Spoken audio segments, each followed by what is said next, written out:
Guitar Picks with Ron Harvey. We're with Ron Harvey today, a blues guitarist out of Rural Hall, North Carolina. He has selected 20 songs for us. Ron, can you tell us how'd you come up with your list? Well, when you had spoken to me about getting together a list of 20 songs, I immediately made some categorizations that I wanted to have. A couple things were, they all had to be songs from the 20s and 30s, and they had to be recordings from that period on the old 78s. And then I also wanted to make some kind of coherent divisions between the different styles.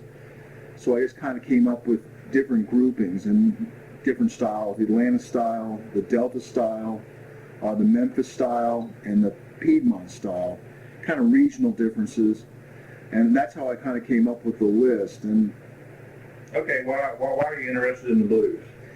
That goes back kind of a long way. When I was a young boy, I stayed home from school the day the Beatles arrived in America. And that kind of started me off on this whole journey. And then bands like the Rolling Stones were playing blues music in the early 60s. And I just kind of went back and tried to figure out where they learned their music from. And that took me to people like Muddy Waters and Howlin' Wolf. And then I went back even farther in the 70s, I guess, when I started playing guitar myself. And then I got into the real roots music of where it all came from. Okay, on to the list. You have Blind Willie McTell, the Atlanta Strut.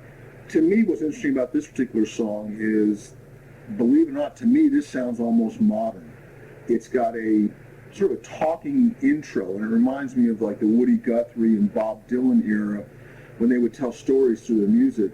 And he really doesn't get to the Atlanta Strut part until well towards the end of the song, and then he kind of goes into the basic ragtime song format. So, I mean, he was a huge artist at that period. I mean, in Atlanta, I would say he is head and shoulders above anybody from that genre. And he plays a 12-string guitar, which is kind of difficult to master, but he seems to have no problem with that.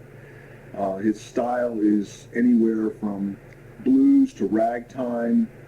He played on the street corners for nickels and dimes and recorded well into the 50s, believe it or not. He was an active musician.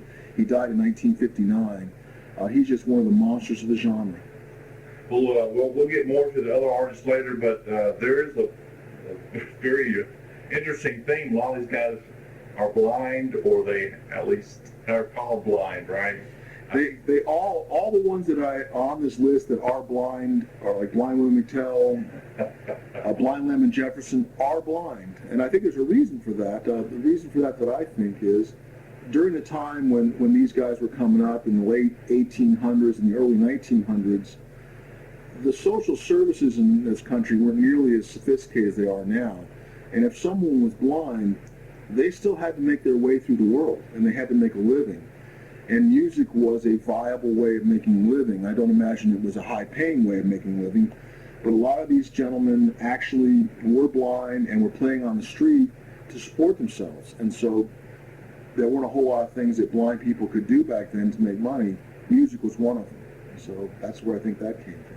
I kind of can give you an idea of some of the ragtime influences on it, and just basically the progression is, you know.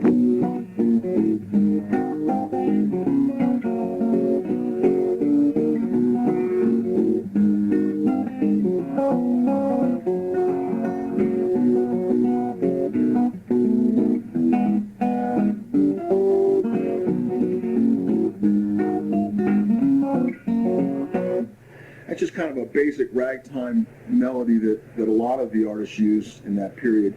What makes his music characteristically unique is the 12-string sound. That 12-string is just a booming, loud instrument. He played a Stella guitar from the 1920s, which were known for their volume.